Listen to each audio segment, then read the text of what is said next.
We are beautiful, we're irrefutable, we are omnipotent, we're militant, resilient, we're autonomous. We are the consequence, we are consciousness.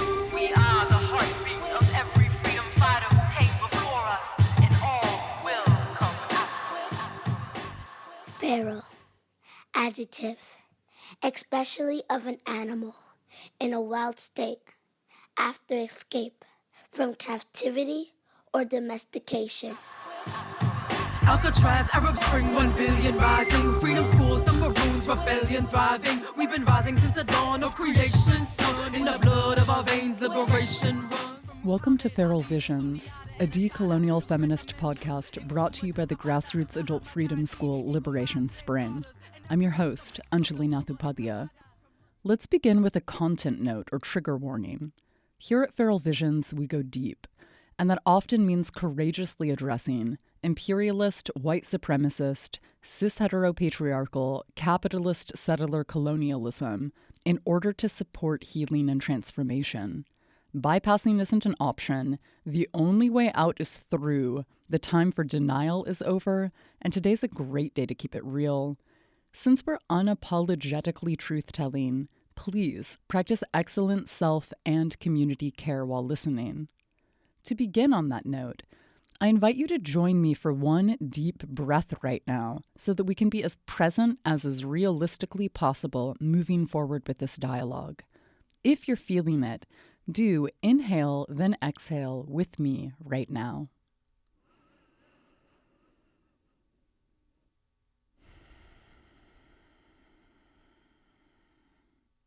Thank you for showing up to do this work. Let's dive right in. To the place where we can all attain emancipation from oppression, break the chains from Haiti to Tibet and worldwide. Don't forget the resistance in our roots and resilience in our breath, in the blood of our veins. Liberation runs. We are standing on the shoulders of the ancient ones. Dr. Lewis Gordon is professor and head of the Department of Philosophy at UCONN-Storrs and honorary president of the Global Center for Advanced Studies. He previously taught at Brown University, where he founded the Department of Africana Studies, and Temple University, where he was the Laura H. Carnell Professor of Philosophy and founder of the Center for Afro-Jewish Studies and the Institute for the Study of Race and Social Thought. His visiting appointments include philosophy and government at the University of the West Indies at Mona, Jamaica, visiting professor at the University of Johannesburg, and honorary professor in Uhuru, the unit for the humanities at the university currently known as Rhodes in South Africa, where he was formerly the Nelson Mandela Distinguished Visiting Chair in Political and International Studies. His previous appointments include the Boaventura de Sousa Santos Chair in the Faculty for Economics at the University of Coimbra, Portugal, the European Union Chair in Europhilosophy at the Université Toulouse-Jean Jaurès, France, writer-in-resident at the Birkbeck School of Law at the University of London, professor of Africana Studies, Contemporary Religious Thought, and Modern Culture and Media at Brown University, visiting professor of African and African American Studies at Yale University, and Philosophy and African American Studies at Purdue University. He's the author of many books, including the 2021 Freedom, Justice, and Decolonization, the 2021 On Philosophy, Decolonization, and Race, and the forthcoming Fear of Black Consciousness. A few of his major works include the 1995 book Bad Faith and Anti-Black Racism, Fanon and the Crisis of European Man, the 1997 Her Majesty's Other Children, which won the Gustavus Meyer Award for Outstanding Work on Human Rights, the 2000 book Existentia Africana, the 2006 Disciplinary Decadence, the 2008 An Introduction to Africana Philosophy, the 2015 What Fanon Said, the 2006 co-authored A Companion to African American Studies, and the 2006 Not Only the Master's Tools. He co-edits the journal Philosophy and Global Affairs, the book series Global Critical Caribbean Thought, and the book series Academics, Politics, and Society in the Post-COVID World. He's a former president of the Caribbean Philosophical Association, for which he now serves as its chairperson of awards and global collaborations. Well, thank you again for being down to come through for a sequel dialogue. I know that so many of our folks have been really deeply grieving, actually, just in the past month since we have connected last. Some of the same old atrocities that were anticipatable and some new ones, unfortunately. And so I would really appreciate us starting off just kind of delving into some of what you're noticing around that, especially for people that are organizing, trying to survive, trying to fight the good fight amidst, right, these ongoing atrocities, the trauma that resides in our bodies, our responses to all of that. Talk about overwhelm on top of overwhelm. So I'm so curious to get a sense of how you're sitting with that, what you're noticing. Well, what I'm noticing is that the repercussions there are more than many people may expect. And part of it is because many analysts, commentators, pundits are looking for a return of the same. And so people are looking for the familiar, but there's so many things that are not only unfamiliar, but also because, and this is connected to a lot of what we talked about the last time, a lot of people don't know how to think relationally. And one of the things when you think relationally is that you begin to realize that we're not fixed things with the world swirling around us and we just stay the same. If we understand that we're relationships, that means different or new relationships create new versions of us. So although we know we're dealing with disease and we're dealing with all kinds of political upheavals, there are things that people are not expecting. For instance, there are new forms of physical illnesses just from people sitting all the time. Today, when we're thinking about rest, it's hard to believe, but more people are fatigued than before. And this includes people who were not afflicted with the COVID-19, with the novel coronavirus and COVID-19. And that is because, you see, part of our body's capacity to rest is connected to our being active. And so the idea of being quarantined, being sedentary, that's leading to new forms of afflictions, a new kind of fatigue. And then when we think beyond all of those, we also will need to understand that right now, there are other things, a lot like latent genes, that are being enacted. A good example is, there was a piece that was written for Philosophy and Global Affairs by Kaiji Nishitani. And it's a piece on the environmental hazards of nuclear radiation. And a lot of people don't realize that the nuclear experiments and also the various nuclear meltdowns, our little bubble of air we live in, called our planet, has been contaminated. And so these things are spreading all over the globe. And right now, there's a rise, a lot of people are not paying attention to it, but you're finding cancer all over the place. Not just in people, but in animals. The number of friends I know, and especially because so many people are looking for comfort from their pets, the number of people who have taken their pets to vets or just discovered their animals are dying from cancer. And then, of course, there are people, the number of people I know who are afflicted with cancer. And as all of this is going on, there's also the reality of rapacious capitalism. Because as we know, there's now a trillionaire, Bezos. I mean, we may not agree with Bill Gates' politics, but Bill Gates decided he'd rather give away some of his money. He doesn't have to be a trillionaire. There are so many people who would be, if there's a way in which right now the distribution of wealth is not only about equity, It also is about developing policies that would be more ecologically sound. It's to create a healthier planet, a healthier environment, because of course, if we're not just extracting wealth all the time, we can now start invest in things such as, say, healthy, better air, better water, less lead. Try to find a way to contain forms of contamination. And then at basic social levels, one of the things that we also have to rethink is the question of how we relate to each other.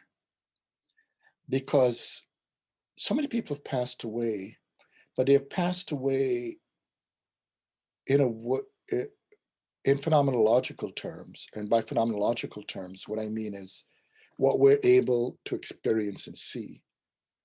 They're passing away the way in the global South, people have suffered under certain regimes. They've used the language of disappeared. Now we know they've died, but the normal rituals of dying is families around, you see the body, you meet, you grieve. But there are people who are just gone. They've disappeared. And the long-term traumatic effects on that, well, I think this is a moment there need to be more conversation, particularly with women in the global South, because a lot of the activists around these issues of the disappeared have been women activists, particularly in places like Mexico, have lost their daughters, the mothers in Argentina. The list goes on and on. If we talk about mothers in Uganda, those who have dealt with these issues in just so many parts of the world. And so those are some of the things. I know I could go on and on about this, but those are some of the things that are going on in my mind in relation to that question. And relation to the last part, there's a wonderful piece by Elva Orozco Mendoza. And the title of her piece is On Hearing the Daughter's Call, Feminicide, Freedom, and Maternal Collective Action in Northern Mexico. She's a political theorist who reflects upon this from the global South, but her story really, even though she's not thinking about this specific issue, that connection around why we need to reach a point of being politically active to deal with the disappeared. Because as we know, the political realm is the realm of appearance, it's the realm of speech, it's the realm of being seen. And this is part of what we're going to have to do if we're going to have any hope of healing. You can say that again. I'm so appreciative of what you brought in. And I know that for so many folks, there is this in part, right, capitalism-induced pressure to get over mourning or grieving in ways that are, it would be kind to call it culturally incompetent, right? Where you never even had, right, a moment to pause, right, collectively, let alone personally. And then there's just this expectation, like it's been a week, the DSM literally even wants to pathologize, like, what do you mean it's 3 weeks after someone's death and you're like still feeling sad, right? So this normative approach that's so grief illiterate, right, that is so totally death illiterate in the settler colonial US can get assimilated into people's consciousnesses in ways that are so devastating.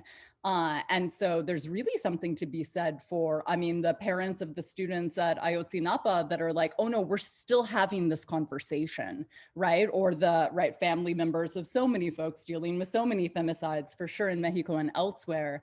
And so I really appreciate your bringing in some of those communities and their ongoing struggles that not only deserve solidarity, period, full stop, but also can teach us so much about how we can show up more fully to get free if we take seriously mortality, that of ourselves and one another, in a way that's not authorized by this capitalist colonial death machine. So yeah, I really appreciate your bringing that in. I mean, what would our organizing look like if people had a different orientation to mortality, to death, to grieving? I imagine that that could be emancipatory in ways that I would like to see us taking much more seriously and embodying moving forward. And I don't even know if we're going to be able to substantially mobilize the kinds of revolts that we're capable of if people don't come to terms with that. Yeah, one of the things that has always bothered me, and I say this as a person who just learned a lot from lots of losses. I wrote a piece last year, in fact, a meditation on loss. And when I say losses, I'm talking about loved ones. You see, what people don't understand when you lose people is you lose the irreplaceable. In fact, in the book I just wrote, Freedom, Justice, and Decolonization, I have a chapter just called Irreplaceability. And one of the problems of a world that's dominated by commodification and ongoing production is the notion of replaceability. And the ethics of replaceability is posed onto people in such a way that there's a hasty effort to tell you to get over it, to tell you to treat the loss of a loved one as if it's like losing a shoe. You just get another one. And what people don't realize who push that mentality is the added existential violence that's placed on the survivor of the person who is passed. When you're in that situation, when you're realizing this person will never, ever, ever, ever return, will never be there. The only thing that keeps that person, even evidence of that person's existence, is in your heart and your memory. Because in their artifacts don't mean the same to other people as they do to you. Whether it's their clothes, their smell, their chair, whether it's even the shared moment of listening to a song.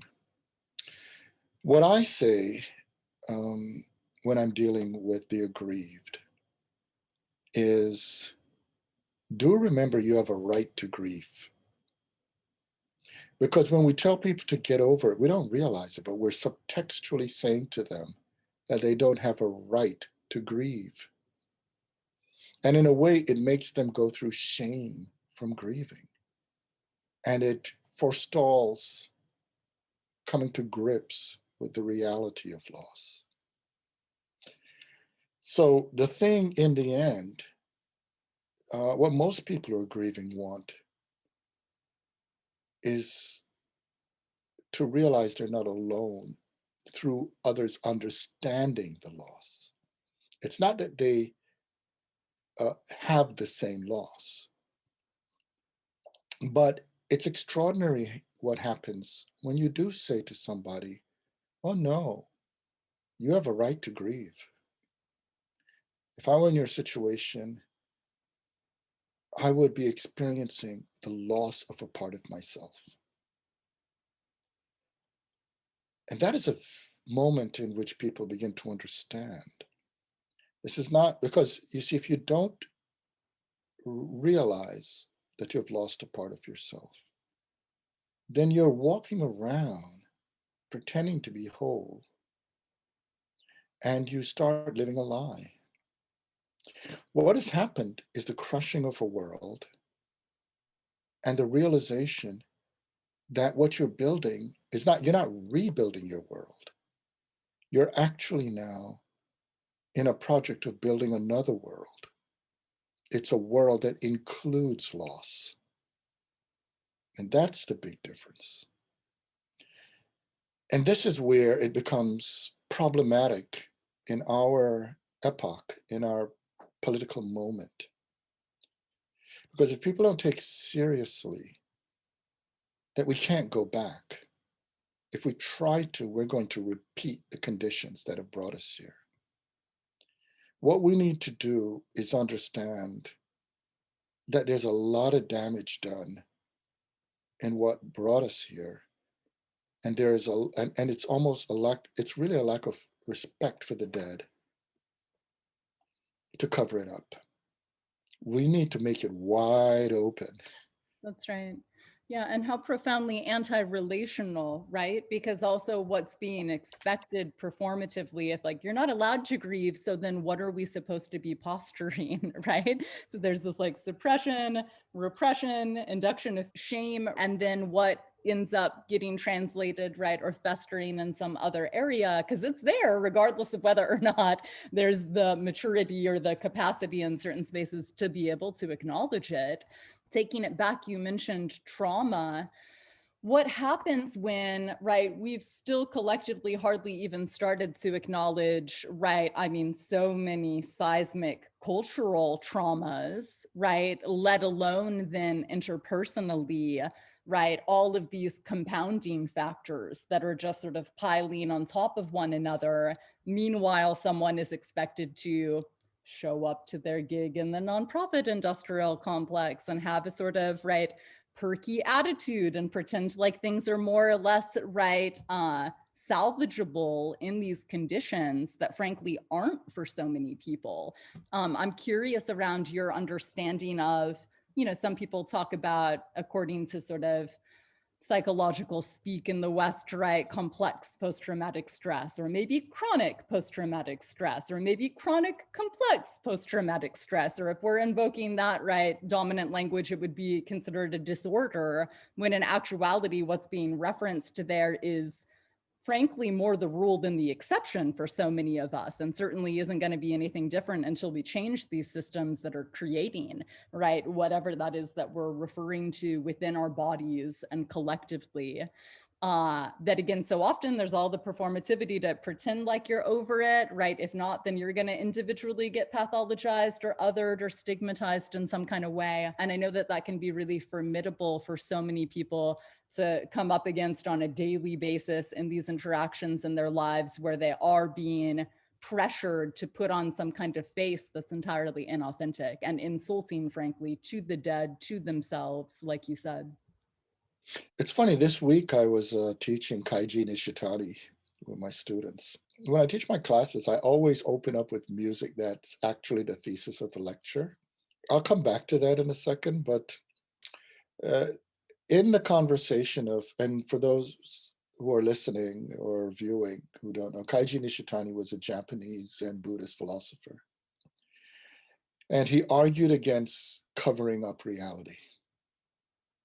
He argued that one problem with much of what's called Western civilization is that it wants to ontologize, it wants to make being such that it fails to deal with always, every time you assert being, you're covering it over something that is absent. It's striking, Nietzsche, the German philosopher, philologist, etc., basically said, if it's suffering you want to get rid of, it's better never to have been born.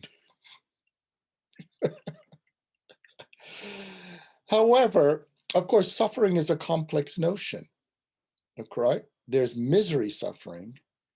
There's another kind of suffering, the suffering of interacting with life. I always explain to people the reason we need to sleep is because we have no idea in the positive sense of trauma, but it's still trauma that we put our body through each day. Just by walking, moving around, we are brutalizing ourselves, the whole gravity on us, all of that. And the word restore, when we rest, we're restoring ourselves. Now, the reason I bring this up is because, you see, there is an intimate relationship between life and death. There's an intimate relationship between yes and no, between the positive and the negative. And there are many philosophical traditions that talk about this. But we also see it when we think about decolonization, decoloniality, etc. Catherine Walsh, as an example, reminds us that there's not only decolonizing from, but there's decoloniality for.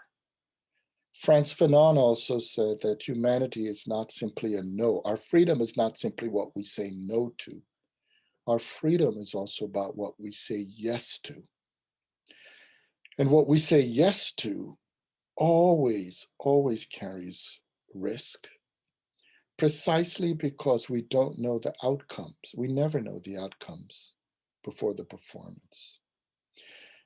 In the world of regulative ideals, the world in which everything has to be governed by predictability, by the serialization of life, etc., the normative model, the value system, becomes what I call the living dead. It's no accident that we're in an age of zombie movies. You know, the zombie is a rather interesting monster, if you will, or creature. Because, you know, zombies originally were not hordes or packs. And zombies originally didn't eat you. You know, it comes out of slavery. In fact, one of the psychoanalytical projections from white supremacy was about zombies, because if you look at early zombie stories in films, they were obsessed with, and if you go look back, you'll see white zombie. And that's because, you see, the enslaved people understood that enslavement and exploitation had as their goal the zombification of people, to make people unfree labor. Okay? And a zombie was a reanimated corpse that was your slave. And the idea was to make indigenous and Black peoples and ultimately there's a form of Marxist analysis that pointed out that there was a desire for the worker to be like an animated corpse, to be a laboring dead person. It's no accident even the word robot is from the Czech word for slave. Okay. However, something happened. It started off with the white fear, because implicit in saying white zombie is somehow saying zombies are okay as long as they're Black or brown. White people are not supposed to be zombies. But we live in an age, as we know, the majority of images now of zombies are whites, are white zombies. And it's interesting what happened when became the white zombie, because it moved from the individual reanimated corpse. And it's interesting, it was contingent historical reason. So it may sound weird as I'm talking about this, but one of my areas is philosophy of horror. I write also on film and horror films. And a lot of people don't know this. What transformed the whole understanding of zombies? So this is a kind of interesting thing. What led to it was something very different, but of course it took off because it was speaking to something in the culture, global culture actually. What originally happened was basically the movie Night of the Living Dead. Okay, because what it is the writer and the producers, it's a great story about it. It was supposed to be a schlocky driving film. Some car salesman paid to, you know, get it produced. But there was a film student, one of his favorite novels was I Am Legend. And I Am Legend connects to the present now because it was about a pandemic that started from bats of all things. And you know, to talk about COVID-19 with bats. And basically the virus led to everybody except one dude, because when he was a child, he was bitten by a bat, but he had developed antibodies, who did not get the disease because he had the antibodies. And the disease was vampirism. So the whole planet became vampires, except for this one dude.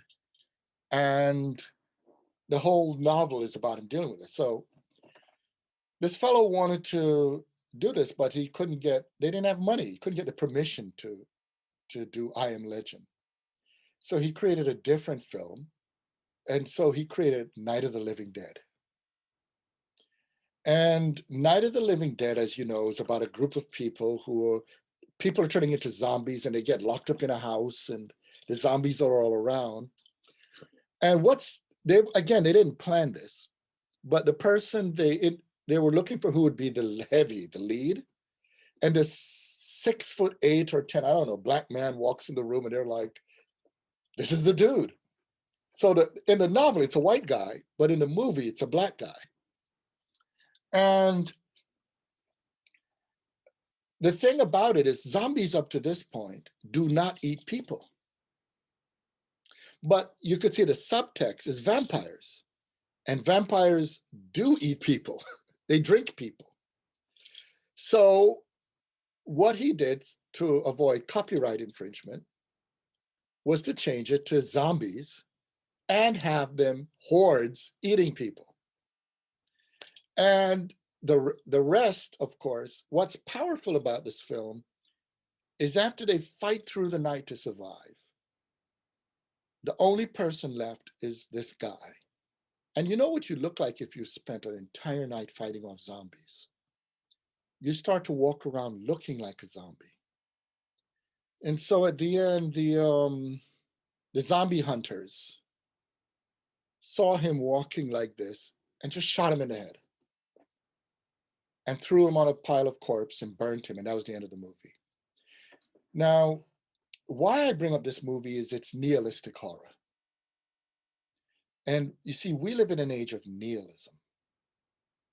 We're struggling in an age for meaning, but not just meaning in the existential or metaphysical sense. We're also living with the consequences of political nihilism.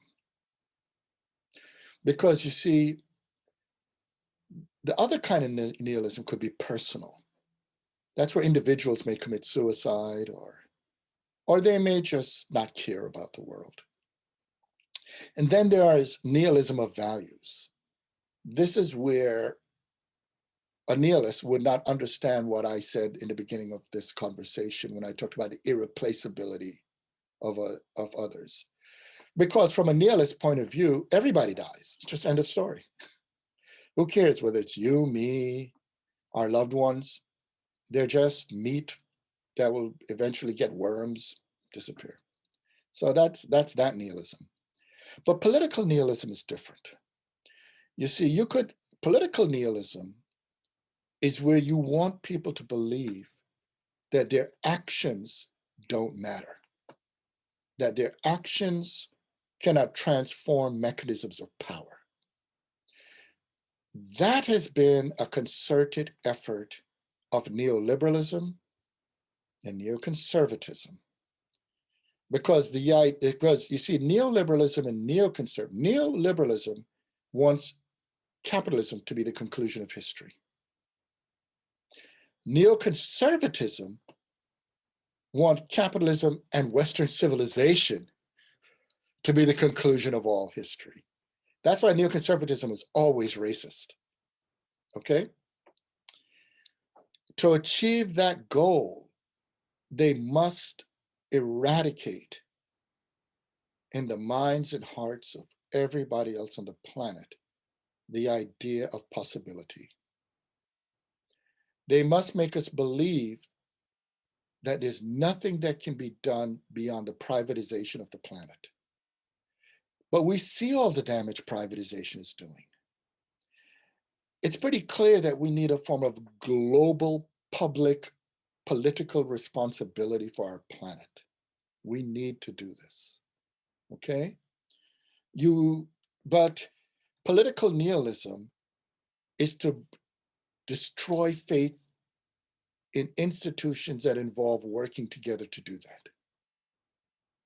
It's to conceal you into the hyper-individuality that now makes you stuck at the level of metaphysical and personal nihilism. And what we need as part of our project is to fight against political nihilism. You know, we're talking right now, you see this, you know, but that's my talent there, right? Sometimes I do Jewish rituals. You know, it's there because another time I was speaking down here that we had my whole thing on. But you know, we're in the period of Passover, Pesach, you know. And, you know, this is the story of Shemot in Judaism, but Christians know it as Exodus. And I wrote something recently about this. I talked about the fact that neoconservative and neoliberal Jews don't want to talk about liberation. But the quintessential story of Jewish people is liberation. And the reason many don't is because liberation means you got to talk about colonialism. Okay? Well, the liberation, one of the things that you talk about at a Seder, which is the ritual meal to talk about the struggle for liberation, is something really astute. And a lot of people miss this. Because the big heroes in the story and heroines, Miriam, Aaron, Moses, they don't get to the promised land. A lot of people miss that. Moses gets to look at it from a mountain, but does not enter. This is a powerful story of political significance. Because you see, it's saying for everybody who's doing political work that the struggle is not for you. First of all, on a practical level, could you imagine trying to run a society if Moses came in along with you? I mean, you know what I mean? I mean, how are you going to say, yo, Moses, we disagree? But this is a lot of things post-colonial states miss. That the liberation fighters, the people who are to get you there, because Miriam was amazing. She was absolutely amazing. She would find water where people couldn't find water. She would find a way to get people to dance when they were in sorrow. She was the rock. She was amazing. And she dies. You know what I mean? All of these, and the message is not a nihilistic message. The message is about recognizing that a community must take power for the future of the society. That is not nihilistic. It is nihilistic if we take the position that we cannot, as a community, act without the permission of a charismatic, powerful, or authoritarian leader. The people must have faith in their ability to think for themselves, which means that one has to have a profound love and faith in democracy. And so that is part of what anti-political nihilism is about. Anti-political nihilism is about a commitment to political responsibility. And the enemies of that, the people who are against democracy, want us to be political nihilists. They want us to believe there's nothing we can do. There's nowhere we can go.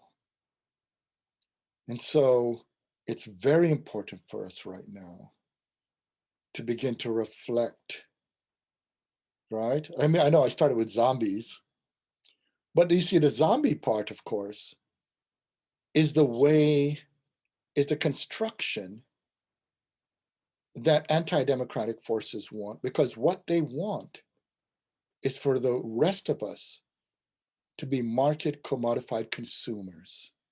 That's right, zombies, if you will. Right, the zombies are the living dead that only consume.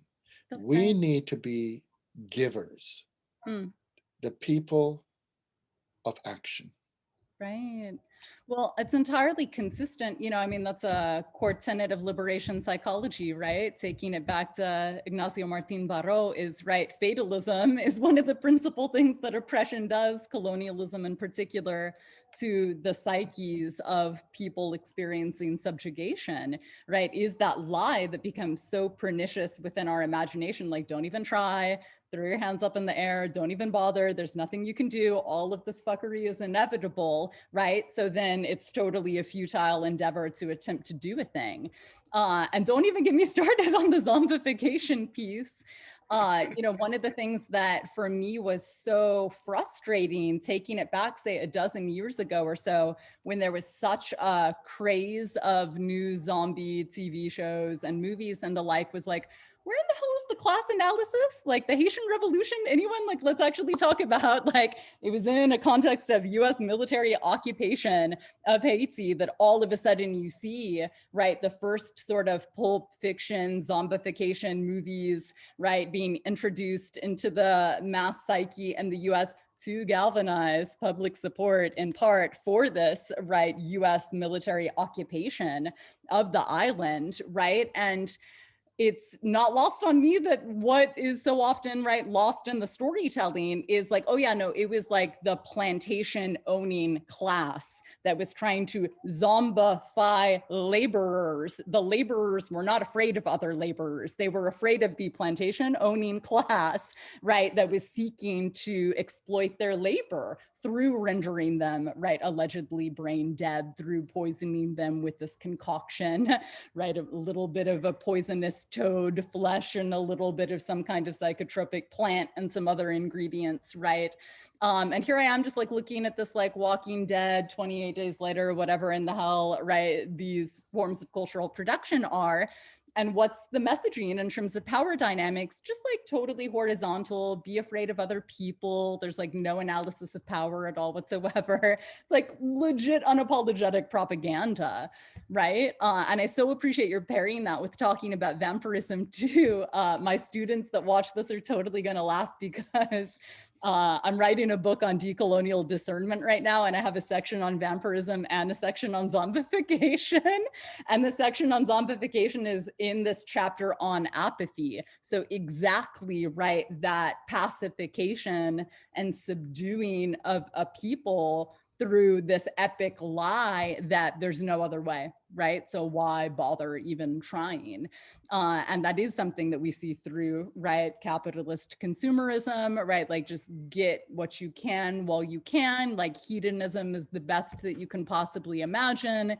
Maybe reformism, right? There's no hope for revolution, just get as big of a piece of the pie as you can, even if it's rotten, even if it's not nutrient dense, even if it's disgusting, even if you don't want that pie to begin with, right? But that's so seductive for so many people. And where are the spaces or the outlets where people are even invited to substantially imagine otherwise, right? In the absence of that, of course, right? If those are the messages that they're swirling in so much media that they're consuming, music, whatever it might be, we can understand why that would be compelling or seemingly, right, the only form of meaning making in town for a lot of our loved ones. Sure, and among it too is we're dealing with a profound attack on intimacy and erotic life. Barnaby Barrett, a brilliant, truly brilliant psychoanalyst. He lives in South Africa, and he's written a trilogy of texts on, I mean, lots of work. He's a philosopher and psychoanalyst and sexologist. And he reminds us that, you know, what's really striking is, a lot of people miss this. What capitalism fears, and anthropomorphizing capitalism on purpose here, because, you know, my writings, I point out that actually capitalism functions as an idol, because you see, there's a distinction between markets and the market. Markets in the plural are actually intimate associations. Markets, human beings have had markets for more than 100,000 years. Because in the past, that's how we got news. That's how we connected. And in many societies, in fact, the people who run markets are women. Because there are lots of things that are connected to markets. Markets are heavily social.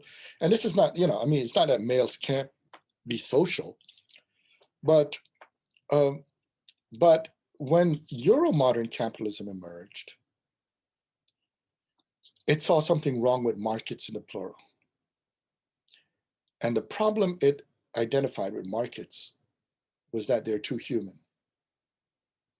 So the idea of dehumanizing markets became through idolizing an abstraction called the market, right? And which functions like a god that gobbles up everything. And the market that gobbles up everything as a god, the market then needs to have people not be social. And because within that, the thing about sociality is that all sociality has vulnerability, okay? But the whole idea of the other one is to have control and predictability. But here's the thing. In sociality, and this is what Barnaby Barrett points out, is all sociality depends upon communication. But communication is actually erotic.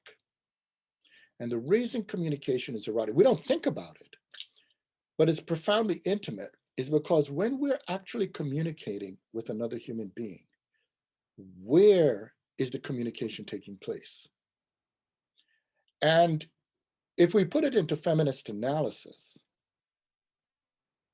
there is a form of masculinity that imagines the self as closed, as the penetrator,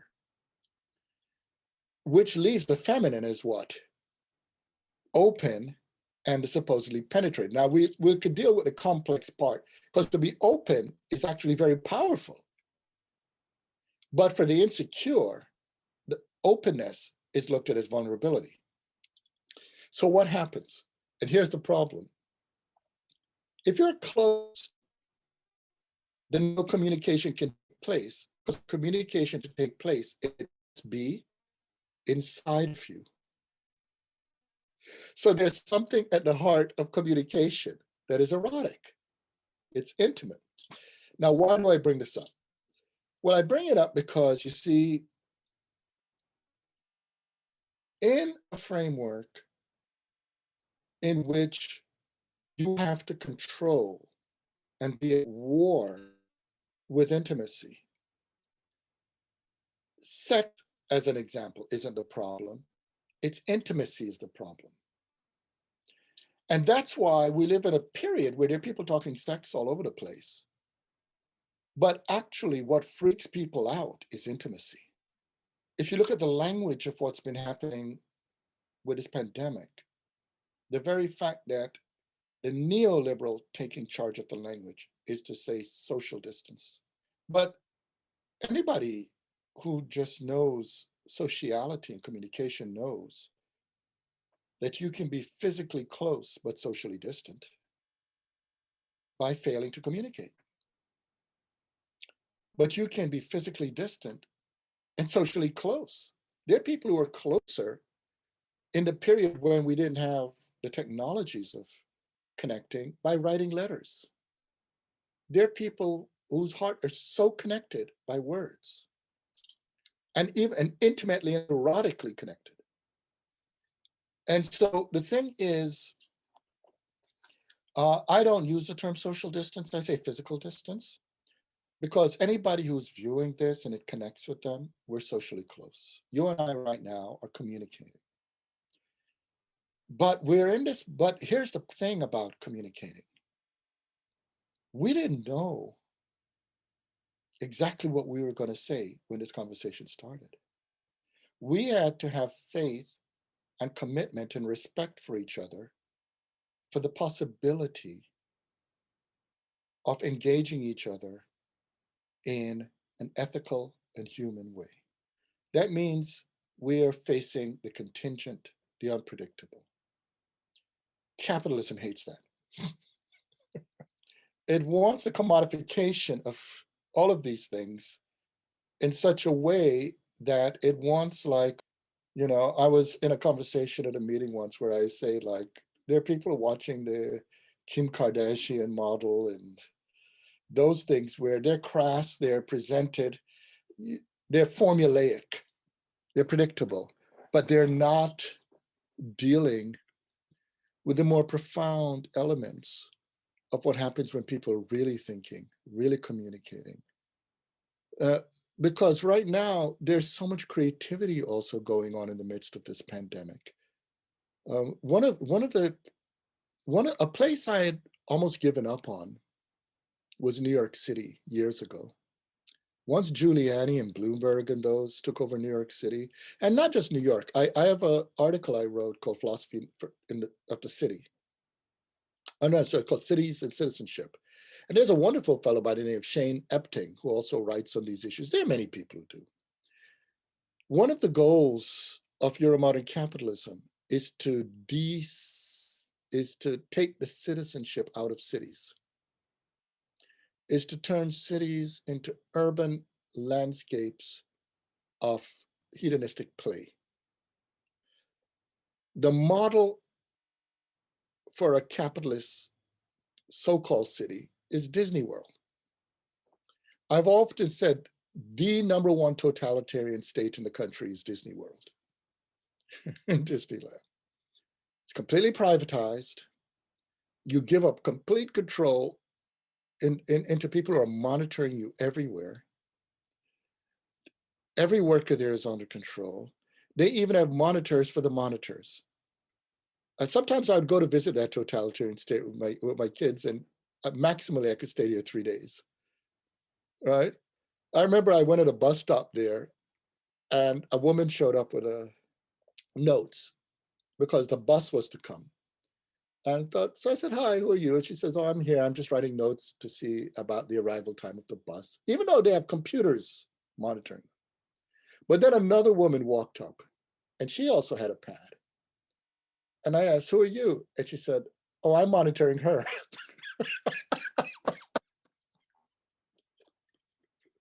And it goes on and on. But that is their wet dream. That's the world they want. And in the midst of this, the thing that's, you see, about cities, as you know, is they go back, they're very ancient. They go back thousands of years, not just to Athens and places. They go back way, way before that in Africa and Asia. There are places in South America with them. There are places in which humanity realize that there's a special kind of power that can only grow through communication, right? Some people call it politia or politics. And although people may say the word politics, capitalism is very anti-politics because it wants the market of politics, not politics of the market. And you could see the difference there. Because the market of politics subjugates political life into Disney World, to control, into consumption. But the politics of the market comes down to a simple question. What are we to do about it? That means we collectively take political responsibility for our economic situation. And we may decide there shouldn't be the market. There may be markets, the pluralistic sense of social relations through which people are able to have a more human or humane, or if you don't want to be anthropocentric, a more life-giving. Since it is the Jewish holiday, we could say it's more chesed, right? And chesed is a term that refers to a kind of giving that's purely for the sake. No, I don't like the word purely. I don't like pure. That's for the sake of the flourishing of life of another. Like Miriam, when I talked about her, she is chesed, right? There are many examples. There's Gudeth in Ethiopia. There are many examples throughout his history of people we could think about that way. But the idea about this concept is the way I look at when I talk about political commitment. Because when you're acting politically, it's reaching all the way into those who are anonymous. You don't know them. So the question is, why do you give? You see? It's a kind of loving act for flourishing. And what's interesting, even though I gave you a Hebrew word, its origin is East African. Because you see, it's actually connected to the Medu-Neter word, an ancient East African language from the people of Kemet. Much later, it became known as Egyptians. But the problem is Kemet goes all the way through to Nubia, all the way through to, connected to people today that would be Sudan, Somalia, Ethiopia, all the way up to what would be Libya and all of that today. But anyway, what's interesting is the root of it is the word ha, right? The closest way to spell it would be a K and an A. And in Hebrew, it became CH, and then it became chai, and you could see the connection to life. But the word ka, interestingly enough, also means womb. You see where this is going? Because you see, the womb is rather interesting, isn't it? Because what is the womb receiving when it's producing life? It's not receiving a damn thing. The womb is giving and nurturing life. And the life in it is anonymous. I mean, today we may look and ask if it's a boy or girl, but what the hell does that mean? You see, that growing life is anonymous. It's a possibility. And this cha, womb, but it also means life. It means a relationship in which this possibility, this giving, this growing, that's how a lot of ancient peoples understood why we create an expansion of that in the form of a community. So if you see, you know that little criticism I gave from feminist theory, that the openness is powerful. Well, what is more powerful than giving life? But the thing about it, consumption, which is what capitalism is about, is what Julia Suarez and many also indigenous peoples in Abayala talk of as the death project. It's about taking from life. So what we see is we have a different model of political life. The capitalist model of political life is actually the elimination of it with the death project of control and consumption. An affirmative model, the yes of life, is the building of life with the understanding that life is always contingent. Because not only doesn't life last forever, it doesn't. But also with its radical irreplaceability, that creates a moment of investment in life, because we realize that it's our responsibility. If we go back to when we talked about grieving before, part of the grieving is taking on the responsibility for the love. Yeah, better as opposed to not loving to begin with and then not having to grieve, right? Yeah, I was just, as you were speaking, envisioning an Amazon warehouse earlier. And, you know, my heart is seriously with, of course, this union drive that has been taking place, especially in Bessemer, Alabama right now, and really feeling for folks fighting back against being rendered robots amidst these, right, death machines, quite literally. And isn't Amazon one of, right, the kind of principal examples of that, right, kind of teleology of the market, like how divorced from relationality, right, is possible, is feasible, right, within the automation, within the increased, right, kind of technocracy that's being inaugurated right now. And so I feel like so many folks, especially amidst the past year of Corona, are starting to sense into a little bit more like, wow, this is like getting a whole lot more dystopian, a whole lot faster than I had necessarily envisioned, even for have been reading Octavia Butler and that have been fans of, right, the dystopian genre for some time. And so how powerful to be able to, right, unapologetically push back in the face of that, to be able to engage in relationality, to be able to make kin, to be able to resist that kind of death wish.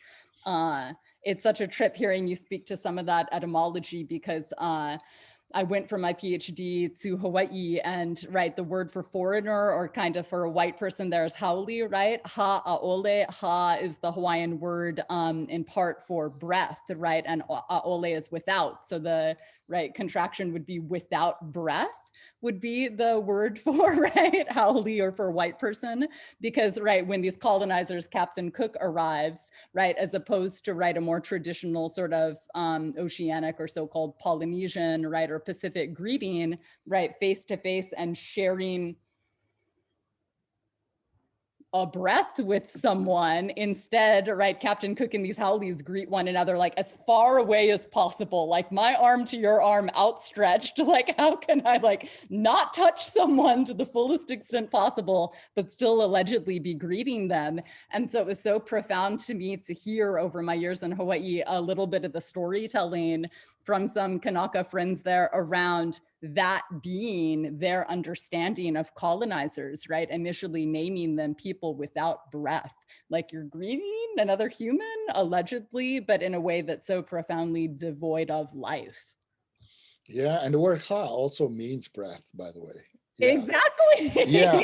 Right. But you know, one thing I'd love to say just very quickly is that that point about political nihilism is right there in the Amazon example, because the truth of the matter is, in a world without political nihilism, it's very straightforward what needs to be done. It's straightforward. One is to create a trillionaire tax, and then the trillionaire tax that would actually create a trust for the workers, and that every worker would automatically have a share in the company. It's just very straightforward. All of these problems, in fact, the dystopia we're in, have solutions that can be done. It's just that we're living in a situation of a lack of will and a form of bullying on the spirit against the political wherewithal to take action. But the truth of the matter is, all of these problems can be handled, and it can be handled politically. You can say that again. Well, out of respect for your time, we can go ahead and wrap up. I'm wondering, just based off of everything that we got into, if you'd want to share any closing words or any follow-up. Oh no, as the last time, but especially given the situation, I continue to say keep safe and healthy, and I continue to say this, despite the difficulty of the times, find joy, find joy. It not only reminds you of your humanity, but it's also a profound act of defiance and freedom. Find joy. Yeah, what potent words to close out on. Thank you so much again for your time. Thank you. That's it for today's episode of Feral Visions, a decolonial feminist podcast brought to you by Liberation Spring. I've been your host, Anjali Nathupadia, and I thank you for listening. I'm also curious to know what this dialogue evoked for you. I invite you to post your reflections and questions in the comments section below to continue our collective journey of unlearning, remembering, and imagining. If you want to share feedback, such as segment ideas or potential guests you'd like to hear on the show, email liberationspring@gmail.com. And don't forget to follow Feral Visions on SoundCloud or iTunes, where you can find our show archive. If you'd like more information on this show's topic or to donate to the project, check out liberationspring.com. Thanks to Catherine Petru and Nicole Gervasio of our technical production team, and Climbing Poetry for our theme song. Be sure to tune in for next week's episode. And in the meantime, let's make our ancestors proud. The power of the people is louder than the evil, deceitful and coward. People in power, all power to the people. It's the hour of the peaceful. Freedom is ours, yeah. Freedom is ours.